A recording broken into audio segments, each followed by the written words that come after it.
मेरा नाम निशा पटेल है। मैं प्रतापगढ़ की रहने वाली हूँ।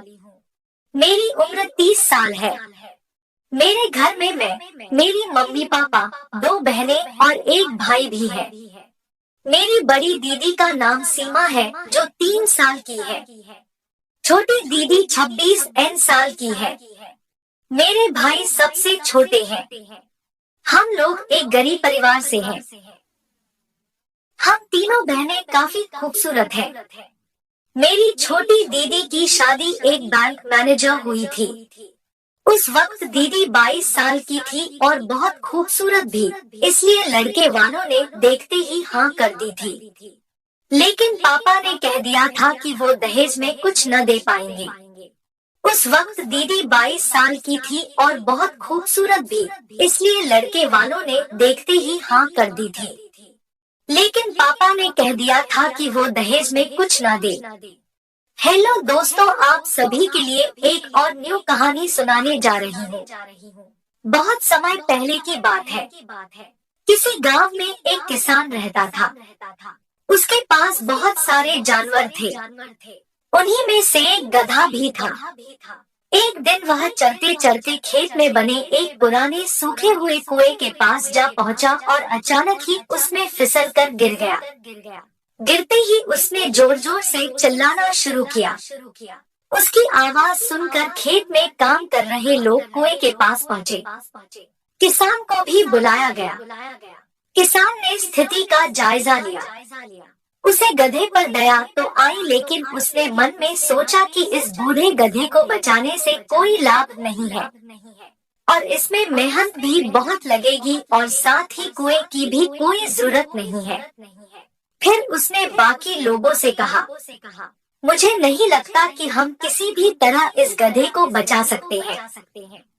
अतः आप सभी अपने अपने काम पर लग जाइए, यहाँ समय गंवाने से कोई लाभ नहीं। और ऐसा कहकर वह आगे बढ़ने को ही था कि एक मजदूर बोला, मालिक, इस गधे ने सालों तक आपकी सेवा की है।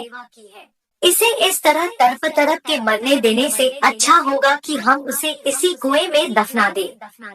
किसान ने भी सहमति जताते हुए उसकी हाँ में हाँ मिला दी। चलो हम सब मिलकर इस कुएं में मिट्टी डालना शुरू करते हैं और गधे को यहीं दफना देते हैं। किसान बोला। गधा ये सब सुन रहा था और अब वह और भी डर गया। उसे लगा कि कहाँ उसके मालिक को उसे बचाना चाहिए, तो उल्टे वो लोग उसे दफनाने की योजना बना रहे हैं। यह सब सुनकर वह भयभीत हो गया, पर उसने हिम्मत नहीं हारी और भगवान को याद कर वहाँ से निकलने के बारे में सोचने लगा। अभी वह अपने विचारों में खोया ही था कि अचानक उसके ऊपर मिट्टी की बारिश होने लगी। गधे ने मन ही मन सोचा कि भले कुछ हो जाए, वह अपना प्रयास नहीं छोड़ेगा और आसानी से हार नहीं मानेगा। और फिर वह पूरी ताकत से उछाल मारने लगा। किसान भी औरों की तरह मिट्टी से भरी एक बोरी कुएं में झोंक दी और उसमें झांकने लगा। उसने देखा कि जैसे ही मिट्टी गधे के ऊपर पड़ती, वो उसे अपने शरीर से झटकता और उछलकर उसके ऊपर चढ़ जाता।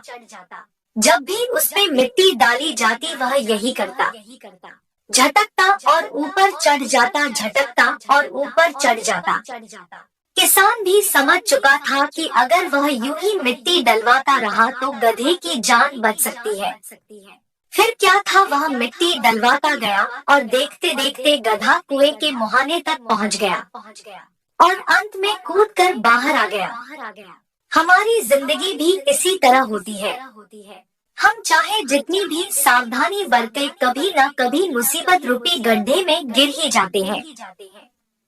पर गिरना प्रमुख नहीं है, प्रमुख है संभलना। बहुत से लोग बिना प्रयास किए ही हार मान लेते हैं, पर जो प्रयास करते हैं ही हार मान लेते हैं।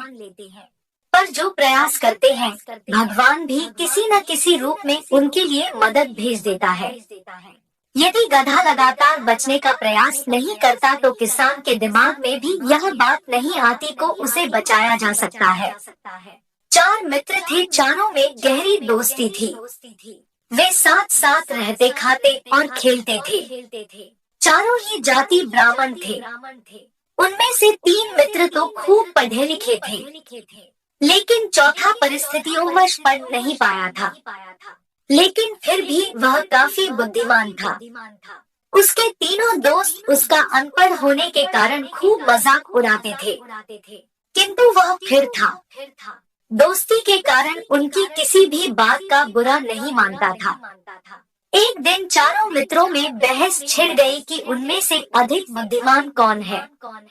इस बात को लेकर बात बढ़ती चली गई और चारों ने फैसला लिया कि वे दूसरे राज्य में जाकर वहां के राजा को खुश करेंगे और इस काम में जो सबसे अधिक सफलता प्राप्त करेगा राजा से पुरस्कार प्राप्त करेगा।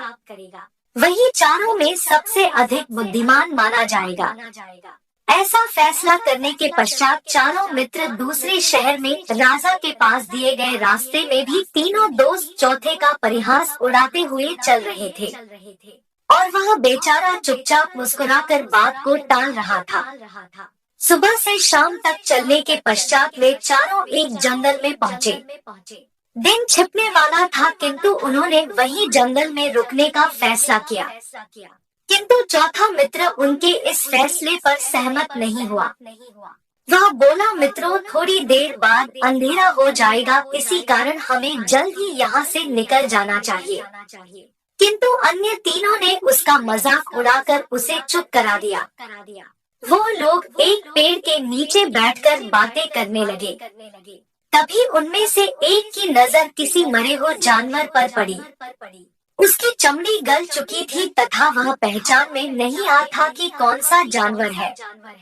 तीनों मित्र उस स्थान पर पहुँचे जहाँ वह पड़ा था।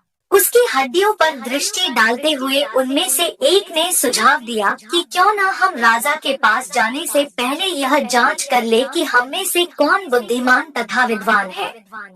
दूसरा बोला, ठीक है, मैं इन हड्डियों को जोड़कर ढांचा तैयार कर देता हूँ। इतना कहकर उसने झट से अपनी विद्या द्वारा हड्डियों का ढांचा तैयार कर दिया। उसके ऐसा करने पर पहले वाले ने उस ढांचे पर मांस, चमड़ी, नसें और खून पैदा करा और अचानक घबराकर पीछे हट गया, क्योंकि ढांचा शेर में परिवर्तित हो गया था। लेकिन भाई चौथे ने शंका प्रकट की। इसी बीच चौथा मित्र, जो कि अनपढ़ था, खामोशी से उनकी हरकतें व बातचीत सुनता जा रहा था। वह कुछ नहीं बोला। तू चुप कर, तो इसे जीवित कर। इधर जैसे ही पहला वाला मित्र पीछे की ओर हटा दिया, तीसरा वाला आगे आया। चौथा सोचने लगा कि और बोला, तुम दोनों ने तो अपनी कला तथा विद्या का प्रदर्शन कर लिया है ही मानेंगे। शेर जी, अब मेरी बारी है। किसी प्राणी को जीवित करना सबसे बड़ी विद्या है, जो कि मेरे पास है। अब देखना कि कैसे मैं इस शेर के अंदर जान डालता हूँ। तभी चौथा, जो कि अनपढ़ था। दोस्तों, आप यह कहानी सुनकर जरूर अच्छी लगी होगी, तो वीडियो को लिखकर और शेयर करें। धन्यवाद।